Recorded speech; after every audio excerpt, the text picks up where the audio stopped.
Someday it'll work. I use meteorologists. There you go. All right, we are live. I'm going to wait just a second to let the stream catch up with us out here.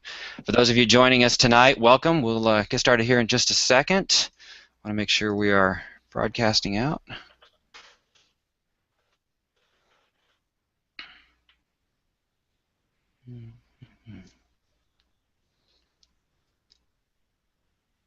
I'm still waiting to make sure we're out there here. Yes, we are. Seem to have lost All my right. pen.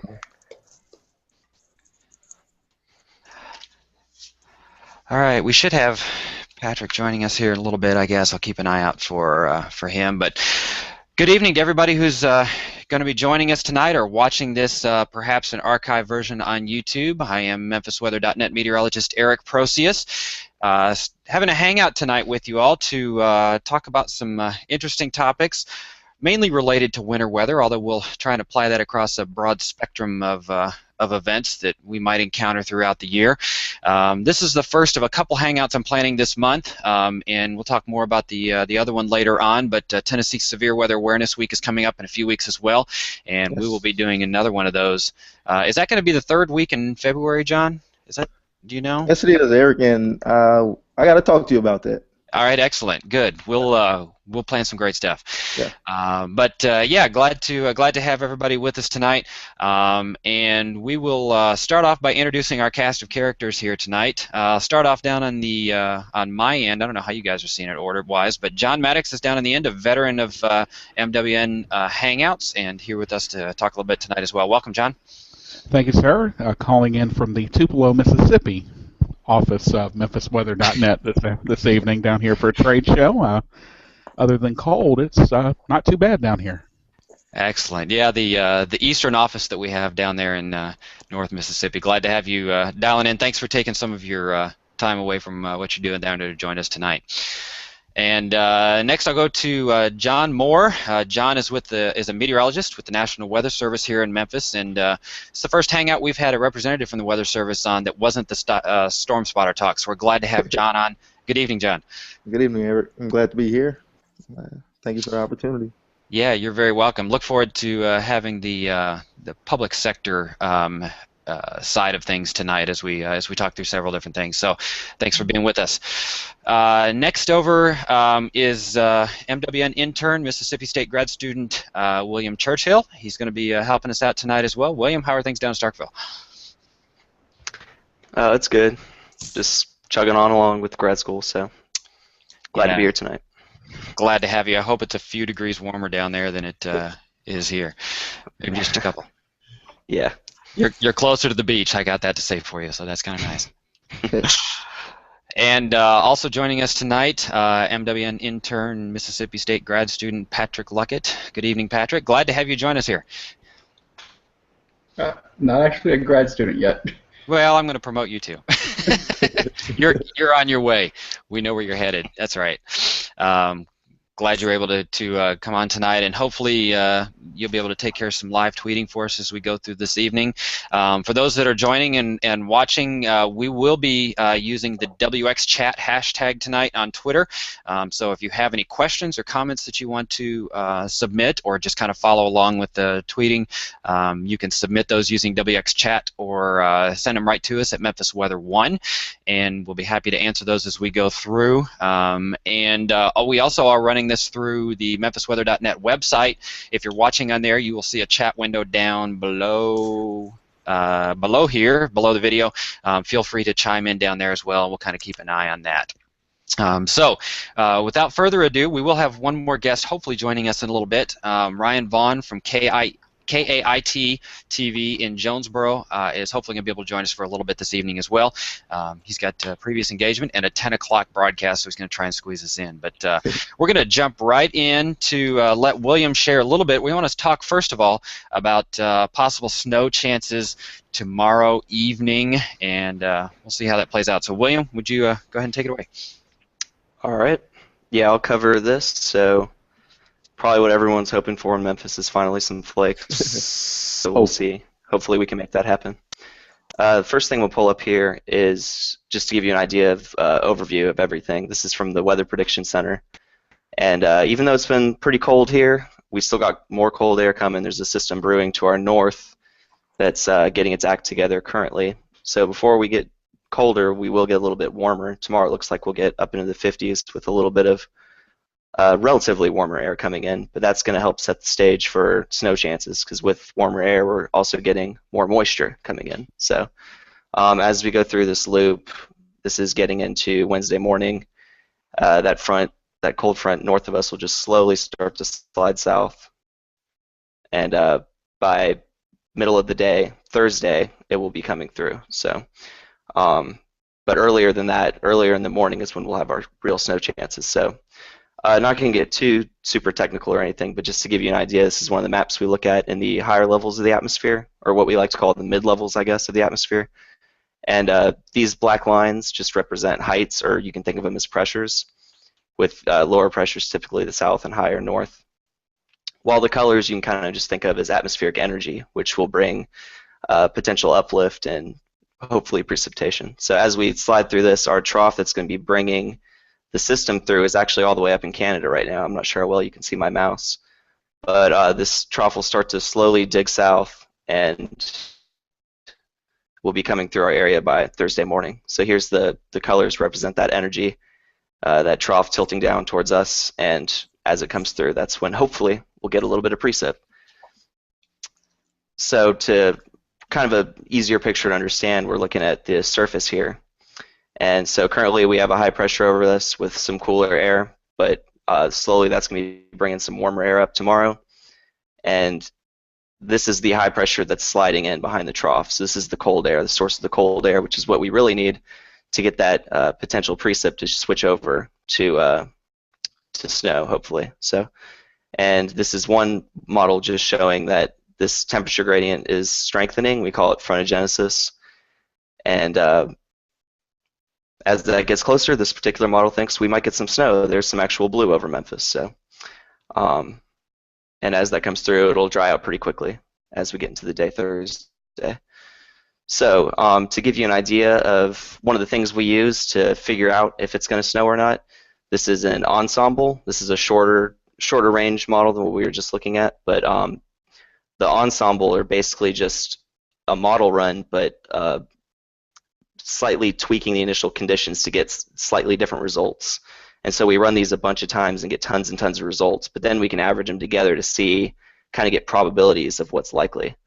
So this map, it's kind of hard to see Memphis kind of at the top here, but this is kind of the best I could do.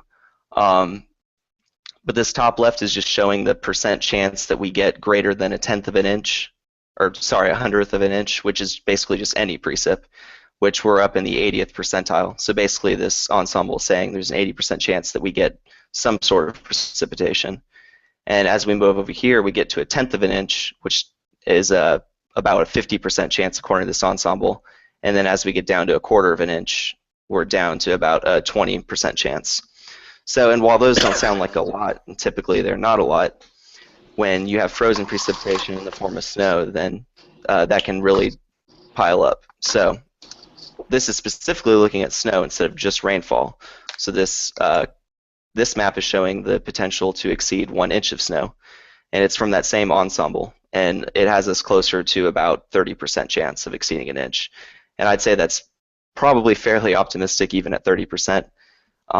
Looks like we might get a little accumulation, but maybe not quite hope for 1 inch. And just like the maps I was showing earlier, they also have a percentile of chance of snow, and they've kind of lowered their chances from earlier today. This is the 50th percentile, which basically just means this is the highest likelihood of happening according to the Weather Prediction Center, and they don't show us getting any snow. But if we go up to the 75th percentile, which would be less likely but still possible, they show us getting closer to that dusting, or maybe up to even a 1/2 inch. So while possible, it's not super likely that we're going to get accumulating snowfall.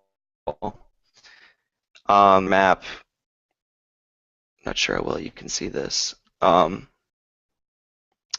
This shows the vertical profile of our atmosphere, and so this is taken early Thursday morning, and this is kind of the transitionary period. So kind of the problem we're going to have here is if this all was falling as snow, then I'd be more confident saying, yeah, we'll get a dusting, maybe even up to an inch. But the problem is it's more than likely going to start off as rain when it first gets in. So we have to wait till those cooler temperatures start advecting into the lower levels of the atmosphere from the north. And by the time that happens, that's when our moisture is going to start depleting. So yeah, that's kind of how it usually happens in Memphis from that perspective. So,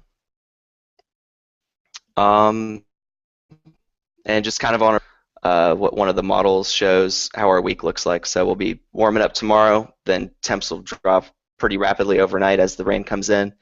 We'll hopefully get a little bit of snow. That's what this is suggesting.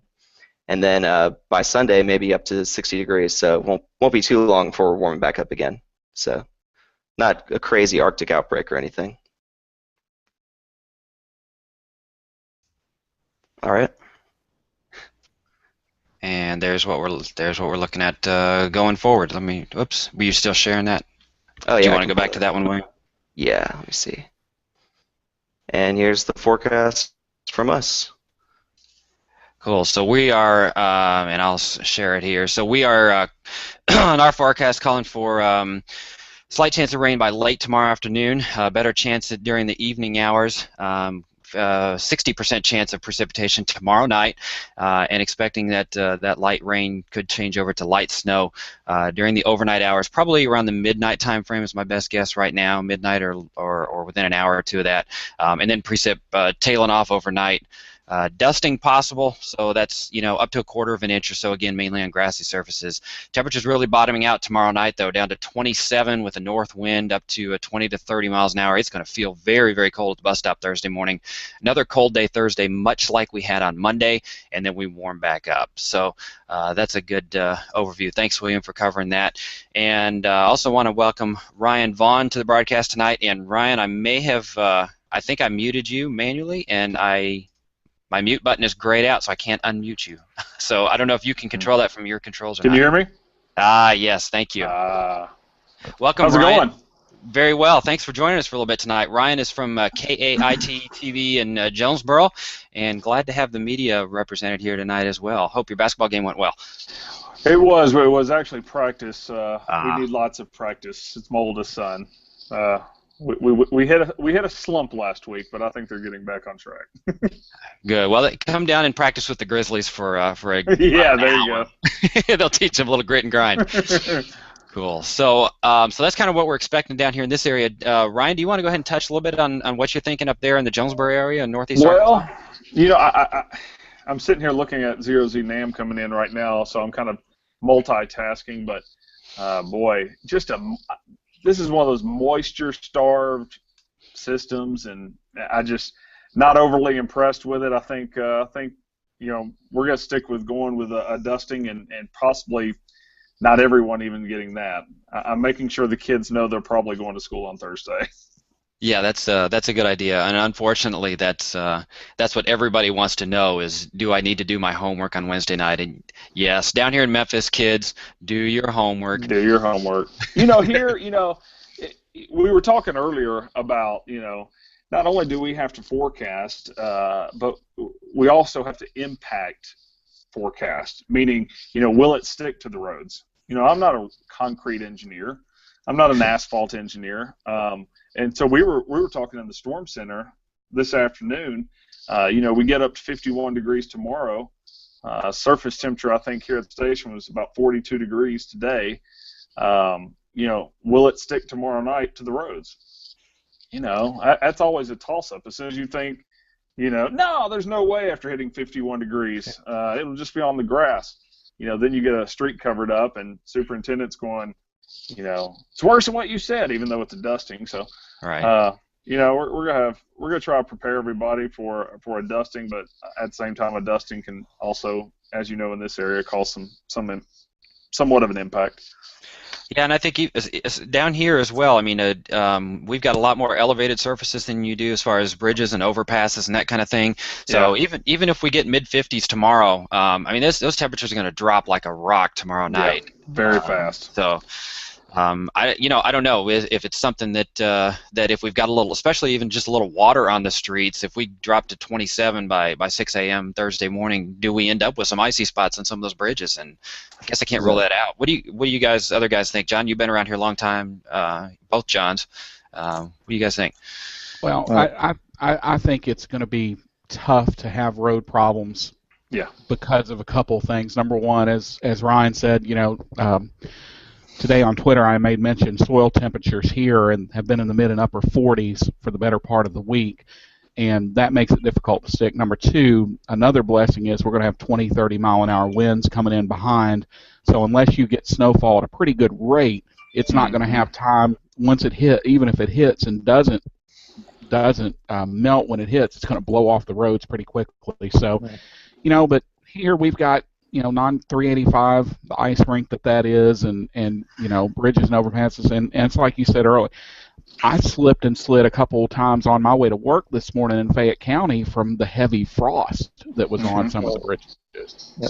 So, it's one of those things that it just doesn't take very much, and it only takes one bridge to cause headaches. So, just wake up 15 minutes early Thursday morning and be prepared to slow down when you cross a bridge. Yeah, exactly, and that's what we're trying to convey to the public, because even if you go back to November when we had that light icing event and we had 50 accidents in Memphis and we didn't have it in the forecast, so we want to make sure we get that out this time, that, hey, give yourself some time. Yeah, that's one thing we did kind of hit on. We have this thing that we joke around with called the panicometer, and I saw that. we have fun with it, and it more or less gives people an idea of, okay, is this something I need to worry about or not worry about? We've just kind of been pushing a little bit that, get up 5 or 10 minutes early Thursday morning and make sure you don't need to leave 5 or 10 minutes early. Be weather aware. Make sure you check the weather before you leave. Yeah. Yeah, that's something I think we'll get into a little bit later on. But there's an inclination for people to, especially those that aren't as weather savvy as somebody maybe like John Maddox is here with us or whatever, to check the forecast.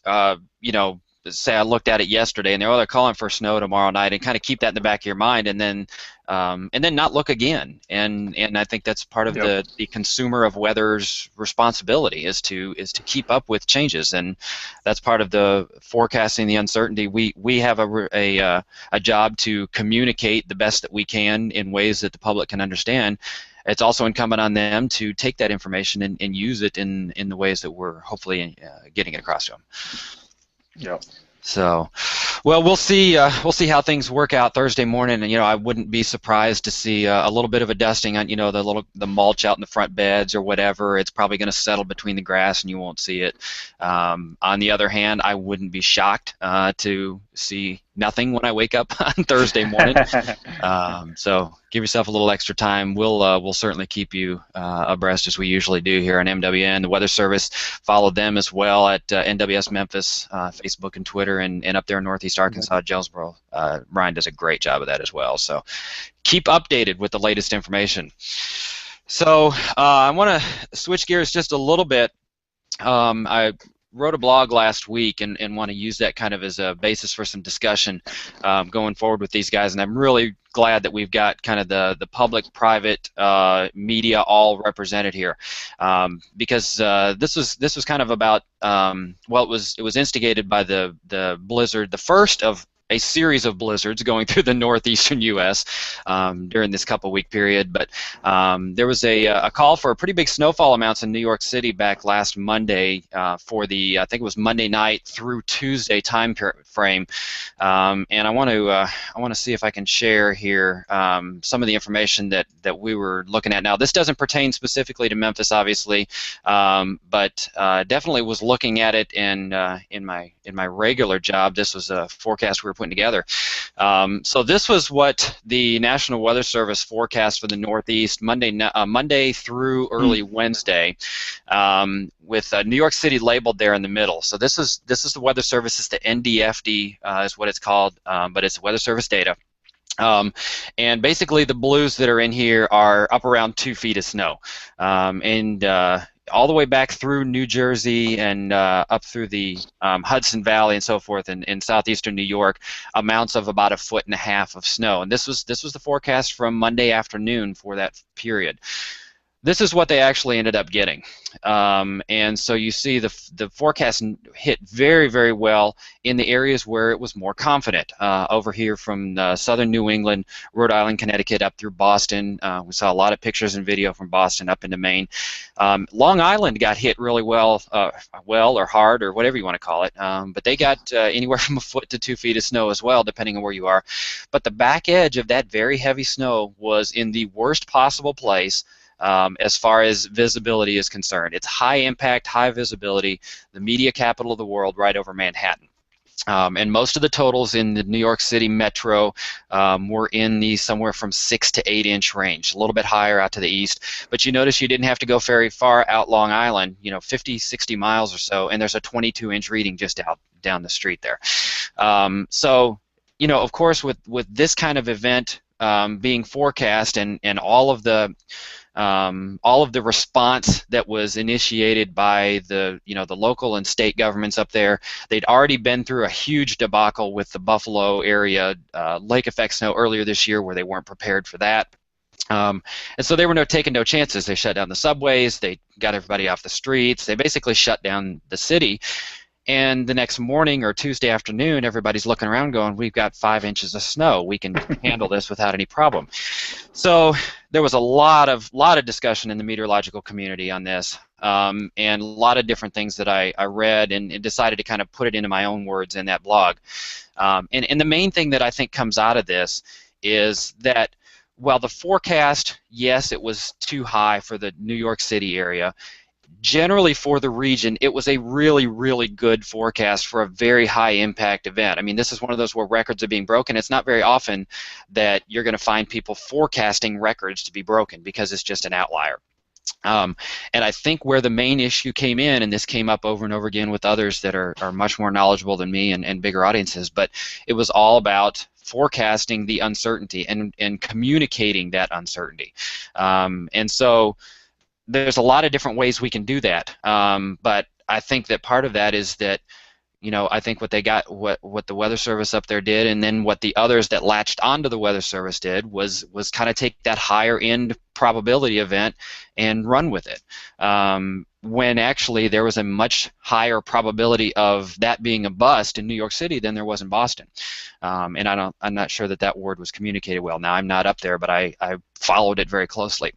So I'd like to touch a little bit then on, basically what is the role of the weather person, whether it's on TV, whether it's the National Weather Service, whether it's a private entity like ourselves. What is our role in this, and how do we communicate better in situations just like this? So I'll open the floor up and let you guys kind of comment. We'll just talk about it. Well, I've got about 6 minutes before I have to get to doing some recording, but I'll throw this in. I think it's good to talk about what the uncertainties are. In the situation last week in the Northeast, we all knew that there was a very sharp cutoff, and to convey that to the consumer, that there was a cutoff and that it easily could be east of New York City. And I didn't watch any of them up there, but I think that's important. Kind of like this little system tomorrow, of course, apples and oranges. But I mean, when we're talking about the lack of moisture, what are the uncertainties? I believe the Weather Service put out a pretty cool graphic talking about, this is what we're thinking. If it's a little stronger, it's going to look like this. If it's a little weaker, it's going to look like this. I don't think there's any shame in saying there's some uncertainty. I know some people think that that's being wishy-washy or whatever, but also telling people and being honest with them and just saying, hey, it's not as cut and dry as what we would hope it to be. That's my 2 cents. I think one thing too that has to play into this is, and Ryan, you can probably speak to this, and John more, you too. You guys more so maybe even than Eric, you have many different types of consumers to think about. Ryan, you have a lot of agricultural interest. John, you guys cover, you can't, it's real hard for somebody to say, well, how much is it going to snow at my house for you guys? Because, you just cover such a wide area. And different consumer types take the information in differently. And I think that's one of the challenges in the weather community is how do I make it where, Eric and Ryan and Patrick and William and John Maddox can understand it, and how my mother-in-law can understand it. I think that's one of the other challenges too. Yes, that's exactly right, John. Got a very interesting perspective on this because when all of this was going on, me and our new WCM, Gary Woodall, we were actually having a meeting at the MEMA headquarters down in Jackson. So yeah, we were watching CNN Weather Channel, and they were telling us, hey, every time we want worst case scenario. We don't want any uncertainty. We don't want what it may be. We want the worst case. So as far as that partner goes, we have to kind of keep in mind that, hey, they have to be prepared for it. So we always got to give them worst case scenario. That's MEMA, but hey, the local guys, the Shelby County, they want confidence factors in everything we do. They want to know how confident we are. Most of the local school boards want to know how confident we are. So that's something we definitely have to keep in mind. John, I'm going to go ahead and screen share this graphic here, and hopefully everybody is seeing that. But that's the one that Ryan was talking about. And do you want to speak to that? I know, Ryan, you've got to leave here anytime, so I really appreciate you jumping in tonight. Whenever you got to go, just feel free. Okay, thanks. Yeah, good to be here. Sorry I couldn't stick around longer. We'll invite you again. I'll stick around a couple more minutes. So. Okay, John, you want to go mention this? Yeah, sure. With the situation and everything that happened last week in New York and in the East Coast, it became a priority as far as social media goes to convey our confidence through all our social media products and any products that we put out. So this is a sample of what you're going to see to come. This is a very small event, but we thought that we work on it beginning with this event. So they want us 3 scenarios each time to display our confidence. Most probable scenario, most likely, like I said, most probable, an upper scale scenario, and lower scale scenario. So we got to make sure we display each confidence level and try to explain why. As you can see, we couldn't explain really because there's so much you can fit on a graphic like that. But yeah, sure, that's pretty much what they want. So that's one of those that that product is actually in experimental, I'll call it official experimental status at several Weather Service offices in the Northeast, and they had that graphic available for that week, for that storm last week. I never saw it come across social media. It's buried in the website. You got to kind of know where to go to find it. But that is, I mean, that's really going towards, I hesitate to say, well, that's perfect, but that is really going towards, the direction that I think people need to know. If you are one of those, like at the Emergency Management Agency, for instance, and you need to know, what is the upper end, what is the greatest threat we could face here, that gives that picture. If you are a school superintendent, you want to see, well, what's our range of possibilities here? This is what we expect, but it could be this, it could be this. At least they know when they wake up that morning to take their first glimpse out the window and see what the roads look like, they know generally what they might be looking for. Exactly. So really, really nicely done on that, and I took that to heart last week when I saw the discussions of that and started looking at those Weather Service graphics, and included that in our blog for tomorrow night as well that I wrote yesterday. Is basically what is the boom and what is the bust? If the total system totally busts, are we still going to get an inch of snow, or is it nothing? And in this case, it'd be nothing. But depending on when you only get a borderline 1-inch event every 4 years, I think my snow counter's at 1,154 days since the last 1-inch snow here. We're due, but you don't have as much opportunity to kind of use this as much. But it is a good habit to be in, I think, and it's a good way for hopefully that the viewers or the users of the product to get some information out of that's useful. Eric, and I think the great thing about that graphic too is it's something that you mentioned, the EMs and all that. Everyone that looks at that graphic can understand it. I mean, that's the beauty of it, is everybody can look at that graphic and go, okay, here are the 3 chances. I know how a 1/4 inch of snow impacts me at my house. I know where my house, and again, I'll get on a soapbox for a second. When you look at those maps, please know where your house is if you want to know how you're going to be affected. Just make note of what county you live in and so on and so forth. But everybody can look at that map, and I want to commend the Weather Service because it's so easy to understand, and every consumer can understand that map. Yeah. A lot of social science went into that map in a short period of time, actually, because the collaboration only started probably a week or so ago through email and everything. So we did a lot of work with the local TV Mets and everything to see how we could best convey those graphics to the public and color schemes and everything.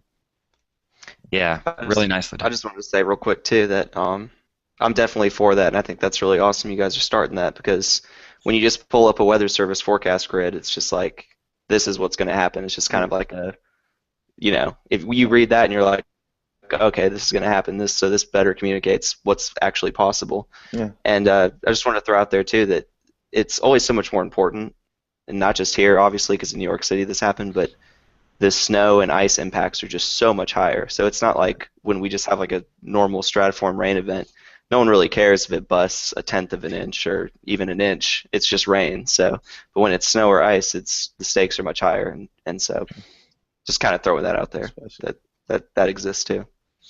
So I completely agree. I saw that this morning, and this is brilliant. This is what they all should be doing, because it conveys the forecast along with what the low end and high end possibilities are, and that's easy for anyone to understand, like John was saying.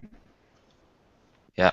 So, John Moore, do you think this is that this type of concept, using these kind of range of options, is something that I mean, I think it does have some application to, say, severe weather type scenarios. Have you guys even considered? I know this is brand new, but do you see that being used farther down the road for that? Exactly. We actually had this conversation in the office today of me and Gary Woodall had it, and how best we could turn these type of situations, that type of graphic, into a severe weather graphic. So it's going to be some more coordination with the SPC, and maybe they can up their game a little bit on that end with coordinating uncertainty with their graphics.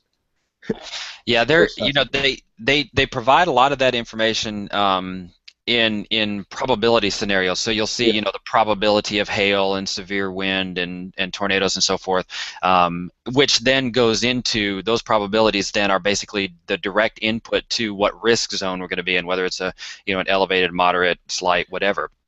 And even with timing, graphics, if we're uncertain with timing of the following storms or greatest potential timing, we can convey that in three different maps, three different confidence types. Sure. A lot of different applications to that. Yeah, I look forward to seeing some more of that and seeing how that works out. So that's good. So here's a question that I want to pose to you all as well, and kind of get everybody's opinion on. So after this event last week, everybody of course knows that New York City, quote, busted the forecast. It was 6 to 8 inches instead of 22 or whatever. So one of the first things that happens is you get public officials from local and the head of the National Weather Service out basically apologizing for a blown forecast. And now the director of the Weather Service, Louis Ussolini, also used the opportunity to kind of educate and say, well, this was kind of what we're looking at, and this was the scenario that was playing out. But the same guy at the Philadelphia Weather Service office that's in charge there, that basically put out the plea before Sandy came in, was the one that was one of the first ones out, and I almost want to say remorseful for the blown forecast. So what do you guys think when you're in a position where you're putting out that information? It has uncertainty that's built into it. Everybody knows that you're not going to be perfect every time. Is an apology needed? Is it build trust in the person that that's giving that, or is it just, well, we know you're going to mess up every once in a while? What do you guys think? I think what happens is, in some ways, that tends to end up, and rightly or wrongly, the public views that as a little self-serving and a little, oh yeah, you screwed up. Yeah, it's kind of like a referee in football or basketball or whatever sport. It's just, I think we all deep down would accept a little bit more. These things happen, but that's why I think if you forecast the way you guys are talking about, where you say, look, here's what we think will happen, here's the other two, then apologies aren't really necessary. I think that, what happens is, what happened with in Buffalo, as you said, I think it was the governor of New York said, there was no warning, we weren't prepared. And then everybody scrambles and goes, well, if you go back and look at the forecast discussion from 4 days ago, we were talking about this. Well, the general public doesn't look at the forecast discussion. So I think that's where the line is kind of balanced, and I don't know, I don't apologize to the public when I make a mistake, at my job. I mean, granted, my job's not, in that sector, but I just think you run the risk of when you start apologizing all the time, when a storm takes what was it, like a 40-mile deviation to the east, I just think you're going to spend half your time apologizing when people are going to have the same reaction. People are going to be angry. People are going to be upset. So if you come out and apologize, does that, and John, you're maybe more in tune with this, but does that sometimes make the situation worse than if you guys just keep on keeping on, because people are going to be angry and upset anyway, so why put yourself through that? I don't know, just my thought. My personal opinion, I would never apologize for a forecast that I use every tool that was at my disposal to use and all the outlets to get it out. Never apologize for a bad forecast. Who's to say it was a bad it wasn't a bad forecast, but what's going to come of it if we keep apologizing? It makes the public lose confidence in us. And as far as apologizing, what happens if I issue a tornado warning? We don't have a tornado. I have to apologize because issue a tornado warning is no tornado. Severe thunderstorm warning is not verified. I had to issue a lot of those last year. My FAR was pretty good, but it was still pretty low, so I'm not apologizing for that. I can't apologize for trying to save lives.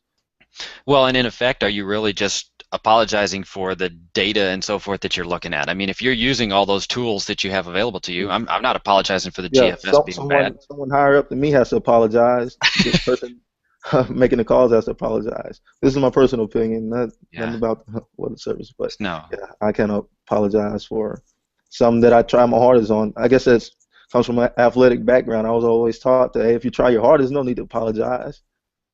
Yeah.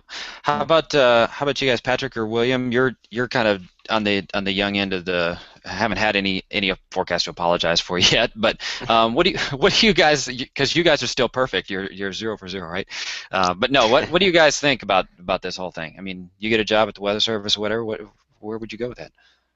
Well, I personally think that this was more of a unique situation for those specific offices because they kind of realized they really screwed up. Because if you look at that map, they definitely busted in those specific, weather forecast areas. But generally speaking, it was a good forecast. But maybe they feel like they didn't convey that uncertainty well enough. So I think in their case, hey, you were advertising potentially record-breaking storm, and you had a huge bust. So maybe an apology is kind of warranted in that case. But generally speaking, I'm with both Johns here that I don't really think they should be going out on a limb and apologizing, especially for just normal busts. I mean, as long as you're kind of conveying what you think is going to happen, I mean, generally speaking, I don't think it's necessary. As long as you put a 14-inch deviation for your forecast in the normal bust category, I guess you're right. No, I'm kidding. Yeah. Any other thoughts? I would say that I would say that you don't really need to apologize for it, but rather than that, say what you're going to do better in the future, like with the forecast graphics that y'all are making now. If you just come out and say, in the future, we're going to be using these to tell y'all the deviations that are possible in the forecast, rather than just having a set number that it's going to be 40 inches of snow in New York City. Yeah. I really like what the head of the Weather Service did, Mussolini did. He came out and he displayed to the public we were wrong, and this is why we were wrong. He didn't apologize, but as long as you let the public know that this is not a perfect science, and we're trying to get better, and this is what we have at our disposal, and we're gonna continue to serve it as the best as we can. So it's no need to apologize for that. Just make sure they understand that we're trying our hardest with what we're given.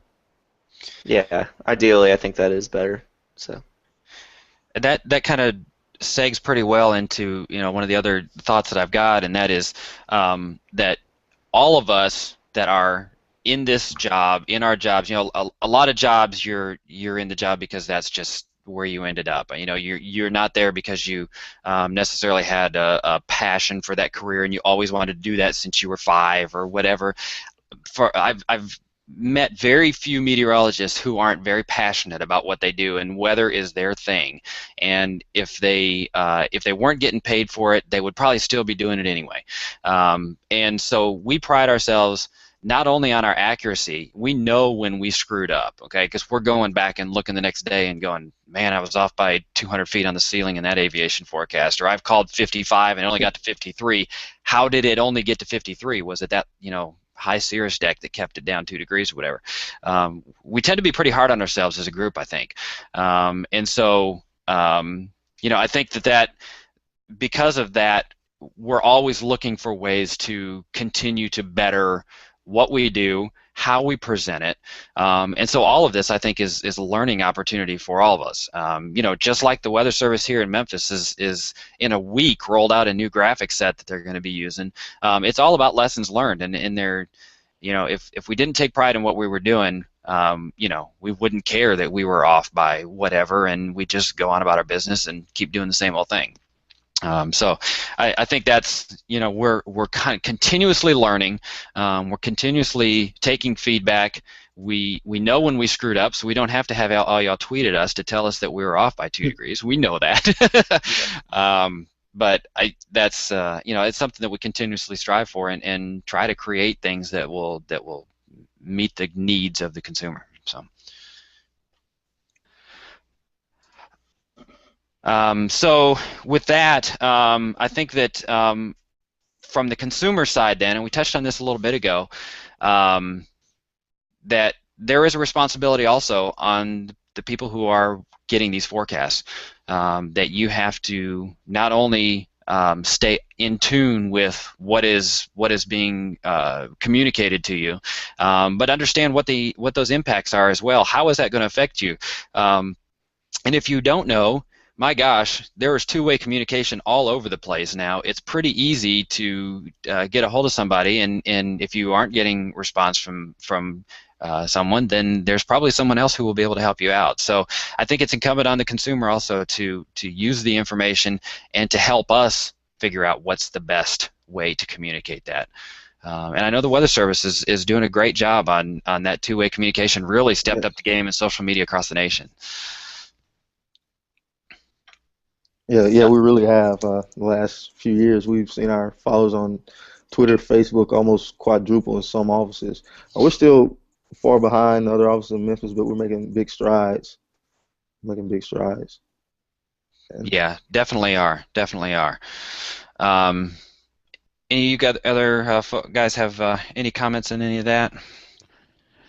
I just, going back to consumer responsibility, I agree with you that, if somebody at the Weather Service isn't responding to you, obviously you guys are very active on Twitter, but we do have a responsibility as a weather consumer, which is more what I am than anything else, is to, just be aware. Just, for us, if you guys busted a forecast between 6 inches of snow and 22 inches of snow, it's not going to matter for Memphis. 6 inches of snow is that's a paralyzing snowstorm.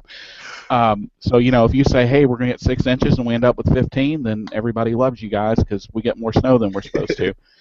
Where I think that our similar situation is what happened, I think it was 2 or 3 times last year where, it was 33 degrees and rain at my house and in Fayette County, and like 7 miles away, Nick Helms in Arlington had a full-blown ice storm going on.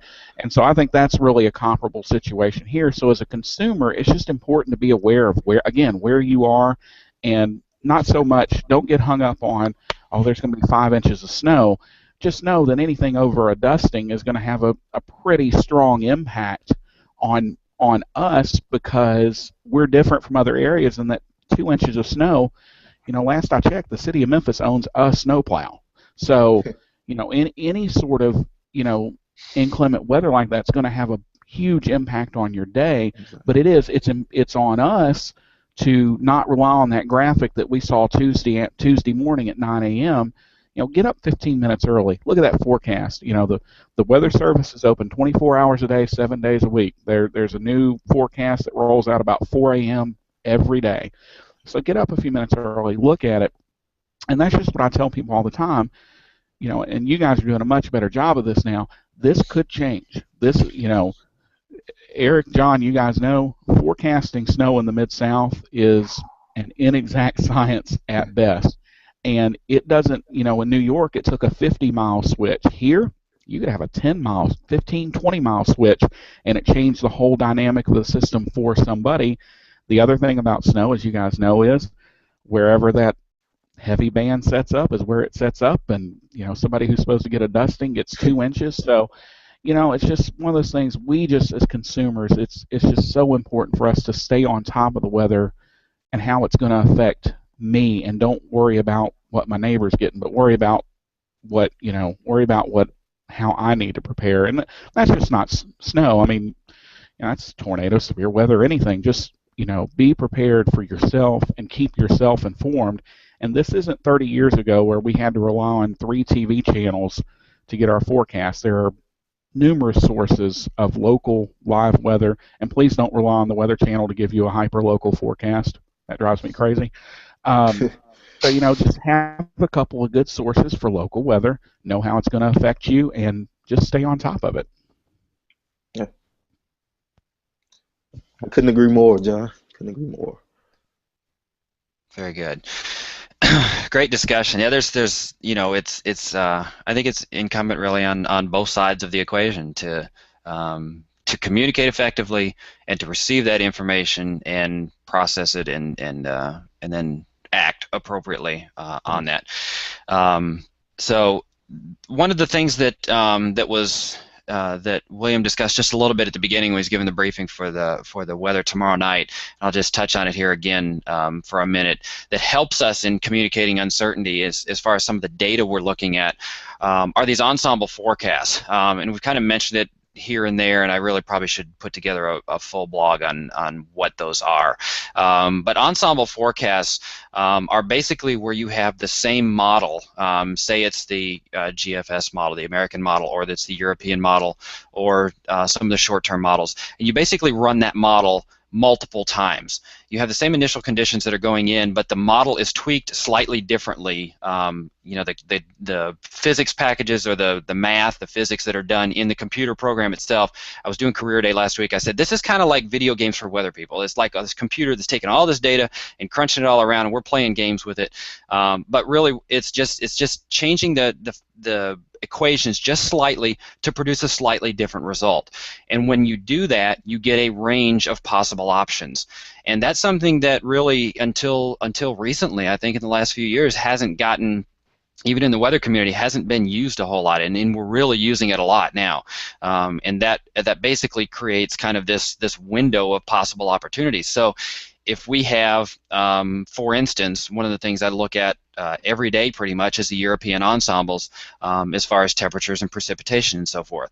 And so if there are 50 members of the European ensemble, 51 members, which means that model is run 51 times. And if all 51 give you the same solution with the same temperature, I have very high confidence that that is what is going to happen.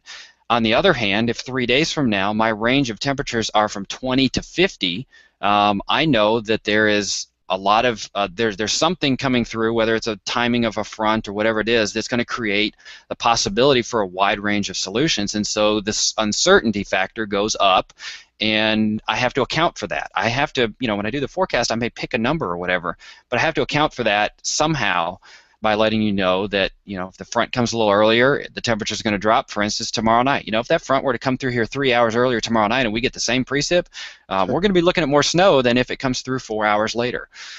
So that's a part of that communicating that uncertainty, I think, is we've got more tools basically in our tool belt as meteorologists than we did just a few years ago. And I know you guys at the Weather Service are doing all that as well.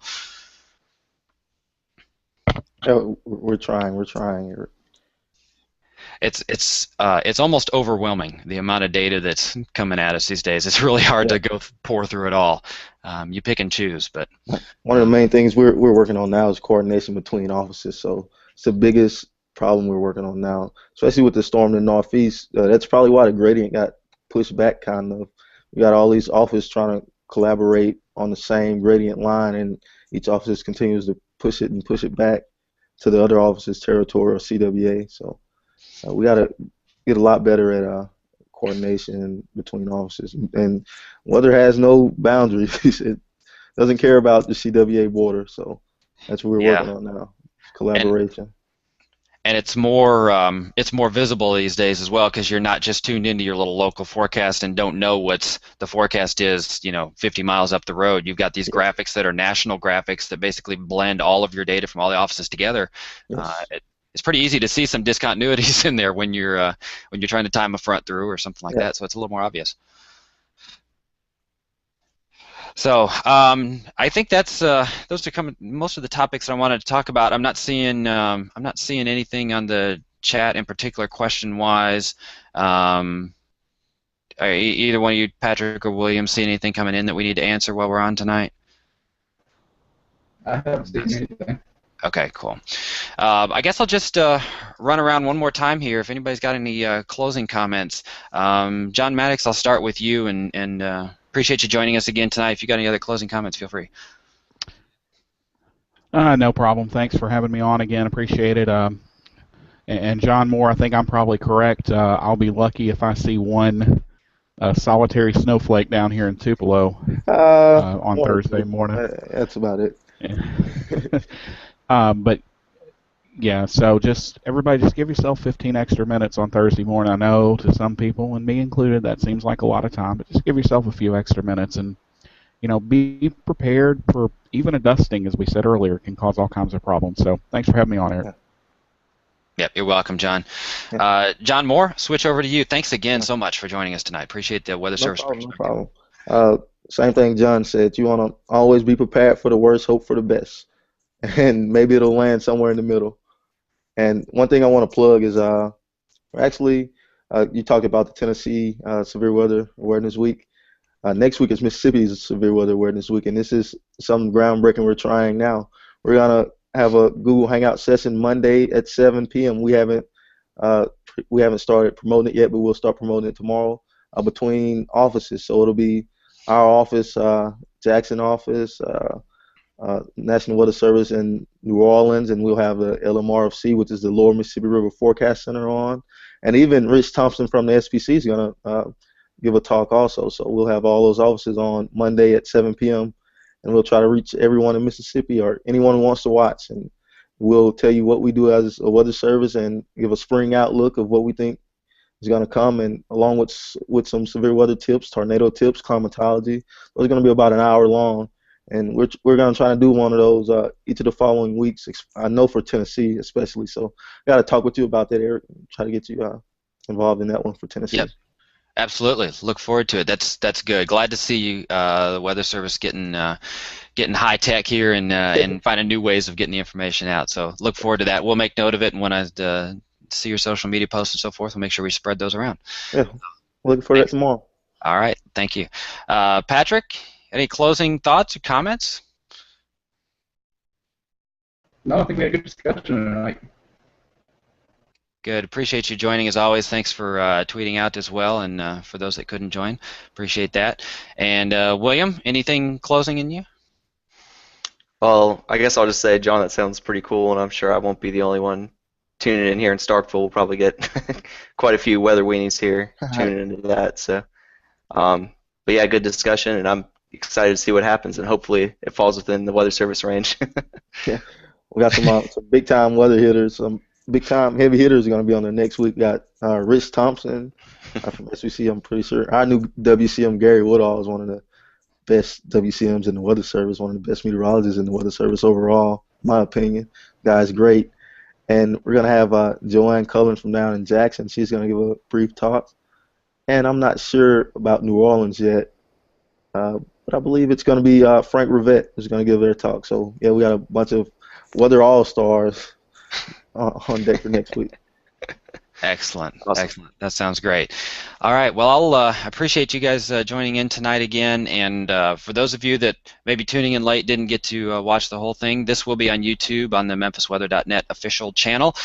So feel free to watch that. I will post out a link as well. Yeah, Tennessee Severe Weather Awareness Week is coming up in 3 weeks, or 2 weeks now, I guess. And so I'll just put out a quick plug for that as well. We are a Weather Ready Nation ambassador, and so we do our best to educate, inform, protect, and prepare people for adverse weather. That's a big week for us. We typically put out a blog post a day using weather information from the Weather Service, safety tips, and so forth. And we'll be joining again this year with Take Cover Storm Shelters. They will have some fantastic giveaways. They're going to be giving away a storm shelter again this year. So thanks a lot to Take Cover Storm Shelters. They are fabulous, and been working with them for quite a few years. And so some great giveaways, some great information, and we'll be you'll be seeing more about that here in the next week or so. So that's all we've got for tonight. Appreciate you following. You can always catch us at Memphis Weather 1 on Facebook and on Twitter. Make sure you check out the MemphisWeather.net mobile app, Stormwatch Plus, nationwide use. If you've got friends and family outside the area, they can get that for their Apple phones as well. And we'll be talking to you again very soon. Good luck to everybody, and have a good night.